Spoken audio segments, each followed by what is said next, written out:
मैं चेतन कुमार वर्मा, इंटरनेशनल बिज consultant, export import coach, motivational speaker, author. दोस्तों, आज तक मैंने बहुत सारा इंटरव्यू लिए हैं और आज मुझे इनवाइट किया गया है झा पिक्चर के सेट पे, जहां पे हम लोग बात करेंगे स्टार्टअप्स के लिए, एक्सपोर्ट इंपोर्ट बिजनेस के लिए और किस तरीके से आज की जो युवा पीढ़ी है वो बिजनेस के कॉन्सेप्ट को आगे लेके जा सकती है, चाहे वो बिजनेस हो, चाहे ऑनलाइन बिजनेस हो या फिजिकल बिजनेस हो। आज ऐसी छोटी छोटी जो चीजें हैं उनके ऊपर हम बात करेंगे। कि मैंने देखा है कि इन इंडियन सोसाइटी और इंडियन फैमिली जब कोई 8,000 के लिए जॉब करता है तो वो फैमिली उसको सपोर्ट करती है और ये सोचते हैं कि वो आगे जाके कभी ना कभी तो ग्रोथ करेगा ही। बट यही चीज में अगेंस्ट में मैंने ये भी देखा हो कि जब वो बिजनेस स्टार्टअप के लिए सोचता है तो फैमिली उसको रोकते हैं। तो इसके ऊपर आपके क्या ओपिनियन है? देखिए, इंडिया का जो मेंटल सेटअप है वो हमेशा रेस्पॉन्सिबिलिटी पे ज्यादा वर्कआउट करता है, स्किल डेवलपमेंट पे कम वर्कआउट करता है। इवन जो हमारा एजुकेशनल सिस्टम भी आप देखोगे, बचपन में बहुत सारी चीजें हम लोगों ने 9th और 10th तक पढ़ी थी, जिसमें एक मेरा मैं बोलता हूँ सबसे बकवास सब्जेक्ट जिसको बोलता था, उसमें हम हिंदी मीडियम में थे तो उसमें वो कोस थीटा, टेन थीटा, ऐसी बहुत सारी चीजें आती थी कि जैसे रॉकेट उड़ाना हो। वो चीज आज प्रैक्टिकल लाइफ में कोई काम की नहीं है। हमने संस्कृत को 10th तक कंटिन्यू रखा, वो आज हमारे यहाँ पे कोई काम की नहीं है। लेकिन उसके बावजूद हमें हमेशा रेस्पॉन्सिबल बनाने की कोशिश की गई, जबकि जो स्किल्स, जो हमारे अंदर जो एबिलिटी है उसे बाजू में किया गया। और यही सबसे बड़ा रीजन होता है एक जॉब। और जब आप एक स्टार्टअप की बात करते हो, एक पार्ट ऑफ फैमिली अगर मैं सोचूं, नो इश्यू, वो आपको बचपन से रेस्पॉन्सिबल बनाना चाहते हैं और वो अपनी लाइफ को सिक्योर करना चाहते हैं। तो कहीं ना कहीं पे जो वो अपनी रेस्पॉन्सिबिलिटी है वो आपके ऊपर भी ट्रांसफर करते हैं। और उनसे ज्यादा आप ये मान सकते हो कि हमारी जो सोसाइटी है वो इस चीज को मेजर करती है कि अगर आप कुछ कमा रहे हो मतलब आप काबिल हो, अगर आप अर्न नहीं कर रहे हो मतलब आप काबिल नहीं हो। काबिलियत के ऊपर मैं सिर्फ एक छोटा सा एग्जांपल दूंगा। हम लोग इस चीज को बचपन से ही जज करना शुरू कर देते हैं। जिसको फर्स्ट डिवीजन आ रही है वो काबिल है, जो लास्ट बेंच के ऊपर है वो किसी भी काम से काबिल नहीं है। और बचपन से एक परसेप्शन जो है उसके पीछे चालू हो जाता है कि देखना तू अपने जीवन में कुछ नहीं कर पाएगा, देखना तू अपने जीवन में ये नहीं करेगा। तो एक एंड मोमेंट आते आते अगर वही बच्चा जिसको ये कहा गया कि जीवन में वो कुछ नहीं करेगा, उसने अगर 8,000 रुपए की भी जॉब कर ली तो वहां पे उन्हें लगता है कि इसने बहुत कुछ अचीव कर लिया। And in my personal opinion, it's not about the family, it's not about the society. हमारी यूथ भी बहुत जल्दी कंफर्टेबल हो जाती है उस अमाउंट के अंदर। हर इंसान के पास में 24 आवर्स होते हैं वर्किंग करने के लिए, चाहे वो टाटा हो, चाहे एक नॉर्मल ठेला लगाने वाला ही क्यों ना हो। 24 घंटे वो भी काम है, 24 घंटे उसके पास में भी है। यहाँ पे जो बंदा 8 घंटे 8,000 रुपए में या जो भी अमाउंट में काम कर रहा है, वो 8 से 10 घंटे के बाद में बाकी के जो 14 घंटे बचते हैं उनको कभी भी अपनी स्किल डेवलपमेंट में यूज नहीं करता है। और यहाँ पे वो कंफर्टेबल होना शुरू कर देता है। कंफर्टेबल इन मीन्स वो हर चीज से कॉम्प्रोमाइज करना शुरू कर देता है कहीं ना कहीं पे, कि मुझे ये 8,000 में ही घर चलाना है, मुझे इस 8,000 में ही अपने जीवन को आगे बढ़ाना है, मुझे इन 8,000 से ही अपने परिवार को पालना है और मुझे इन 8,000 से ही अपने शौक भी पूरे करने हैं। जबकि उसके जो शौक हैं वो उसकी स्किल से रिलेटेड हैं। तो यहाँ पे अगर apart from the family and society, it's my personal view, आप एटलीस्ट 4 घंटे अपनी उन एबिलिटी और स्किल्स को डेवलप करने पे लगाइए जिनसे आपको लगता है कि यू कैन डू बेटर।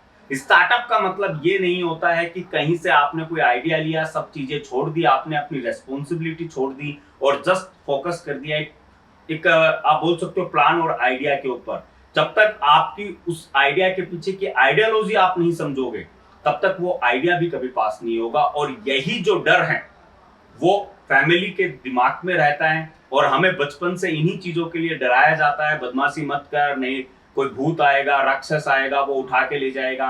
और यही डर हमारे माइंड के अंदर बिठा दिया जाता है। आपको जानकर एक बड़ी हैरानी होगी, हमारे यहाँ पे 16 साल का बच्चा, he is not capable to open a computer machine।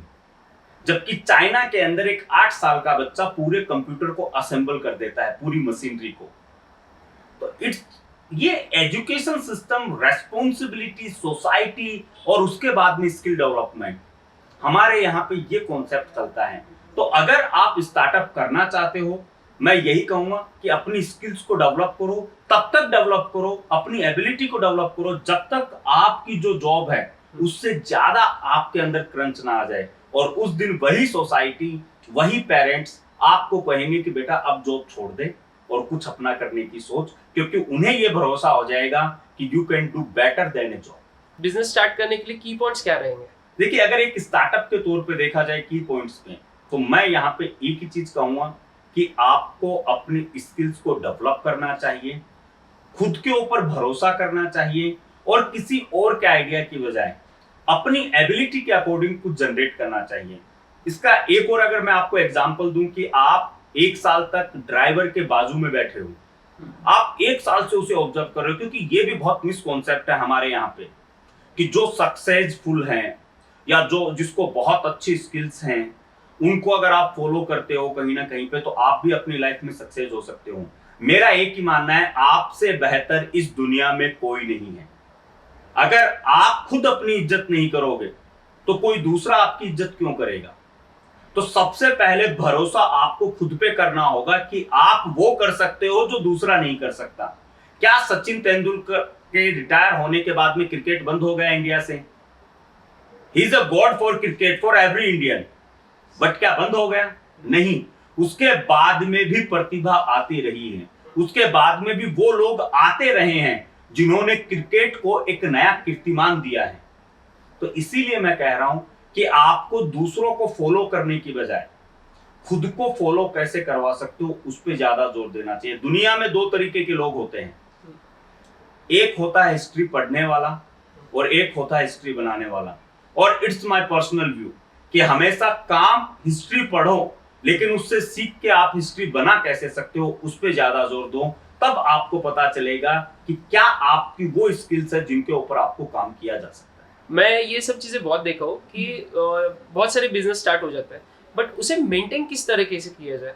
Sir वही चीज वापस यहाँ पे मैं आपको बोलूंगा, ये स्किल वाला जो पॉइंट है ना, सेल्फ डेवलपमेंट, ये बहुत इंपॉर्टेंट होता है। जैसे मैं अभी आपको एग्जांपल दे रहा था ड्राइविंग का, कि अगर आप 1 साल तक किसी ड्राइवर के बाजू में बैठे हो, कंटिन्यू अगर वो 10 घंटे भी रन कर रहा है, आप बाजू में बैठ के उसे देख रहे हो किस तरीके से वो स्टीयरिंग हैंडल कर रहा है, किस तरीके से वो गियर प्लग कर रहा है, क्लच दबा रहा है, ब्रेक दबा रहा है, बट ये मेरी गारंटी है कि 1 साल बाद में भी आप जब उस स्टीयरिंग पे बैठोगे, आप इस काबिल नहीं होगे कि आप उसे ड्राइव कर सको, इतना एक्सपीरियंस लेने के बाद में भी।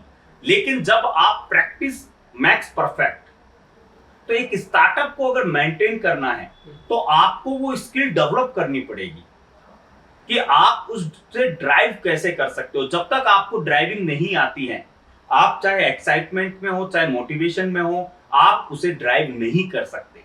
तो यहाँ पे अगर एक बार आपने अपनी स्किल्स को डेवलप कर लिया, एक बार आपने ड्राइविंग सीख ली, फिर चाहे आपको मारुति 800 में बिठाया जाए या फिर आपको BMW में बिठाया जाए, आप उसे बहुत अच्छी तरीके से कंट्रोल कर सकते हो। और ये जो कंट्रोल वाला जो पोर्शन है, ये प्रैक्टिस से आता है, ये स्किल से आता है, आपके स्मार्ट वर्क और डिसीजन से आता है। तो यहाँ पे यही एक स्टार्टअप जो सबसे ज्यादा हम लोग एज ए बिजनेस कंसल्टेंट, मैंने जितना देखा अभी तक, जितना मेरा नॉलेज रहा है, कि लोग बिजनेस में एंटर हो जाते हैं, वो एक दूसरे को देख के एंटर होते हैं। उनके पास में, खुद के पास में ऐसा कोई आइडिया या स्किल नहीं होती। उन्हें लगता है कि अगर ये केले बेच रहा है तो मैं केले बेच के कमा सकता हूँ, उन्हें लगता है अगर ये सोना बेच रहा है तो मैं सोना बेच के कमा सकता हूँ। लेकिन उसका सोना बेचने के पीछे एक अलग वे है, उसकी थिंकिंग है, वो थॉट प्रोसेस ये कभी डेवलप नहीं कर पाता। तो इसलिए अगर किसी भी स्टार्टअप को मेंटेन करना है तो उसके साथ में उस स्टार्टअप से रिलेटेड उसके पीछे के जो थॉट प्रोसेस हैं उन्हें आप डेवलप कीजिए, आपका स्टार्टअप कभी फेल नहीं होगा। कम्युनिकेशन का रोल क्या है? Why the communication is the most needed in business? Communication के लिए तो मैं इंडिया के लिए एक ही चीज कहना चाहूंगा कि हमारे यहाँ पे कम्युनिकेशन का मतलब होता है इंग्लिश। अगर कोई बंदा बहुत अच्छी इंग्लिश बोल रहा है तो हमारी सोसाइटी में ये समझा जाता है कि यार ये बहुत ही बढ़िया आदमी है और बहुत अच्छे तरीके से कम्युनिकेट कर सकता है। जबकि कम्युनिकेशन का एक सिंपल थ्योरी है कि अगर आप अपनी बात को, जो आपके थॉट्स है, जो आपके आइडियाज हैं, अगर उन्हें आप बहुत सहज सरलता से सामने वाले को समझा पाओ, वही कम्युनिकेशन होता है। कम्युनिकेशन में वर्ड्स की जरूरत नहीं होती है।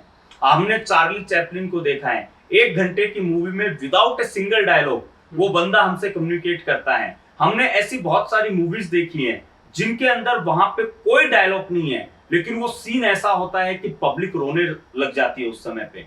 तो कम्युनिकेशन एक वे है जब आप अपनी बात को सामने वाले के दिमाग तक पहुंचा सको।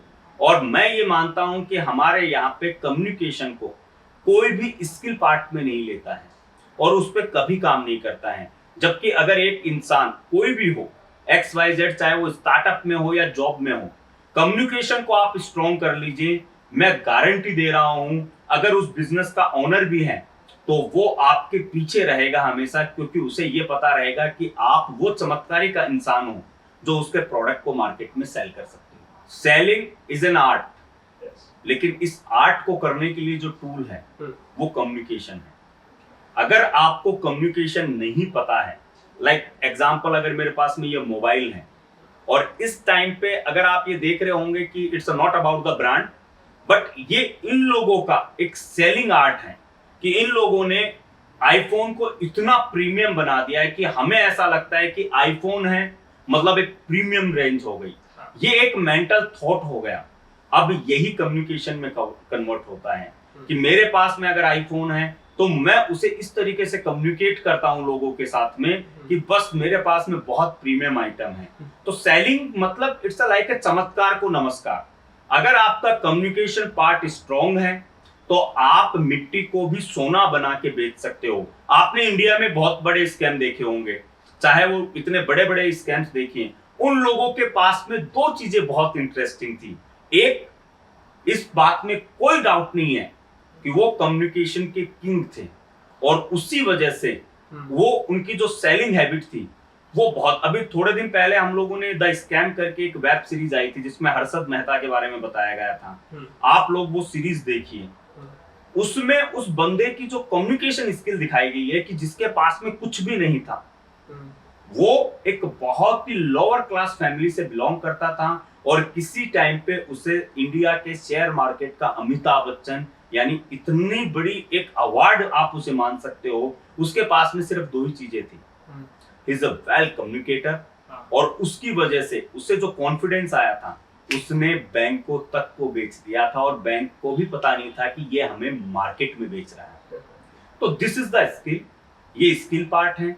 और ये कोई ऐसा नहीं है कि बाय बर्थ आता है, इसके ऊपर काम किया जा सकता है। लोगों ने इसे भी बहुत मिसकॉन्सेप्ट आप बोल सकते हो इसे, क्योंकि हमारे यहाँ पे कम्युनिकेशन में हम लोग पॉलिटिशियंस को देखते हैं कि यार बहुत अच्छा भाषण देता है। एक्चुअल में वो भाषण दे रहा है, वो एक स्पीच दे रहा है लोगों के बीच में, और वो उन्हें क्या बेच रहा है, वो उन्हें उनके सुनहरे भविष्य को एक सपना बेच रहा है, और जिसका रिवर्ट बैक होता है वोट। तो यहाँ पे उन चीजों को हमें समझना होगा कि अगर आप एक अच्छे कम्युनिकेटर हो तो आप किसी भी प्रोडक्ट को बेच सकते हो, और ये एक स्किल है। इसके लिए ज्यादा सोचने की जरूरत नहीं है कि यार वो बहुत अच्छे से बोल सकता है, मैं नहीं बोल सकता। It's not like that. ये जैसा मैंने आपको अभी थोड़ी देर पहले कहा, प्रैक्टिस मेक परफेक्ट। तो ये सेम वे है, जितना आप प्रैक्टिस करोगे उतना आप उसके अंदर बेहतर होते जाओगे, और जितना आप बेहतर होते जाओगे आपकी सेलिंग कैपेबिलिटी में आपको कॉन्फिडेंस आता जाएगा। तो इसलिए आप ये कह सकते हो कि selling is an art, but without communication के इट्स नॉट पॉसिबल कि आप बेच पाओ किसी चीज को। मैंने देखा हो कि अदर कंट्रीज बहुत इंपोर्ट और एक्सपोर्ट करते हैं, तो आपके हिसाब से इंपोर्ट एक्सपोर्ट का फ्यूचर क्या है इन इंडिया? बहुत बड़ा फ्यूचर है। अगर आज मैं वर्ल्ड ट्रेड की बात करूं तो यहाँ पे इंडिया का जो एक्सपोर्ट है वो सिर्फ 2.5% का है, जबकि हम चाइना को देखें तो नियर अबाउट 39% का चाइना का एक्सपोर्ट है। और आज के दिन हम चाइना को जिस तरीके से देखते हैं, हम एक वर्ल्ड पावर के तौर पे देखते हैं। उसका सबसे बड़ा रीजन है उसका एक्सपोर्ट, और उसके एक्सपोर्ट की वजह से उस कंट्री ने पूरे वर्ल्ड के अंदर खुद को इस तरीके से सेट कर दिया है कि कोई भी कंट्री चाहते हुए भी उसे बाहर नहीं कर पा रही है। इवन आप इंडिया के जितने भी स्टार्टअप्स, बड़े बड़े स्टार्टअप्स हैं, अभी आप चाहे ओला देखिए, आप बायजूस देख सकते हो, या फिर जो भी आप स्टार्टअप देखते हो, आप उनमें देखिएगा नियर अबाउट 40% स्टैक जो है वो चाइना का है। It's also part of export. तो यहाँ पे एक्सपोर्ट वो ताकत है। अब आप एक इन सब चीजों को भी, अगर आज हम टेक्नोलॉजी को छोड़ते हैं, बाकी सब चीजों को भी छोड़ते हैं, हमारा देश खुद 200 सालों तक गुलाम रहा था अंग्रेजों का। अंग्रेज भारत में क्या करने आए थे? विदेश व्यापार। तो विदेश व्यापार या एक्सपोर्ट जो है उसकी पावर बताने की जरूरत नहीं है कि सिर्फ वो लोग, वो अंग्रेज जो हमारे साथ में बिजनेस करने को आए थे इंपोर्ट एक्सपोर्ट का, उन्होंने हमें 200 सालों तक गुलाम बना के रखा। ये एक एक्सपोर्ट की पावर है। लेकिन हम आज सोचते हैं कि हम स्वतंत्र हैं, हम फ्री हैं, हमें 1947 में फ्रीडम मिला है। फ्रीडम सिर्फ और सिर्फ एक टेरिटरी को मिला है, हमारे थॉट प्रोसेस को फ्रीडम नहीं मिला। और यही एक रीजन है कि आज लोग एक्सपोर्ट इंपोर्ट में आने से पहले, क्योंकि जो आपके स्टार्टिंग के क्वेश्चन थे, एक डर, एक रेस्पॉन्सिबिलिटी, ये सारी चीजें यहाँ पे इस तरीके से आ जाती हैं कि लोग एक्सपोर्ट इंपोर्ट करने से डरते हैं। अदरवाइज इंडिया, भारत, जो सुनहरी चिड़िया जो भारत को कहा जाता था, वो सिर्फ सोने, आभूषण, मोती की वजह से नहीं थी। वी आर द, आप ये बोल सकते हो कि फुल ऑफ रिसोर्सेज। हमारे पास में आज भी इतने रिसोर्सेज अवेलेबल हैं कि अगर इंडिया का एक्सपोर्ट सिर्फ 30% भी हो जाए तो आने वाले 10 सालों के अंदर, सिर्फ 5 से 10 सालों में, हम यूएसए को कर्जा दे सकते हैं। इतना पैसा हमारे पास में आ सकता है। अब मैं आपको एक इंटरेस्टिंग चीज बताता हूं। कोविड के टाइम में सारे बिजनेस कोलैप्स हो गए थे, ऑलमोस्ट सारे लोग रो रहे थे, चाहे वो बिल्डर हो, बैंकर हो, कोई भी हो। कोविड के अंदर 1 अप्रैल 2020 से लेके जो मेन स्ट्रीम था, अगर आप देखोगे, और अगस्त तक का, अगर आप स्पाइस बोर्ड, ये मेरा आंकड़ा नहीं है, आप इंडियन गवर्नमेंट की वेबसाइट है स्पाइस बोर्ड की, आप जाके क्रॉस चेक कर सकते हो। सिर्फ अप्रैल से अगस्त तक का जो टाइम था, इंडिया ने $3 बिलियन का एक्सपोर्ट किया सिर्फ स्पाइसेज।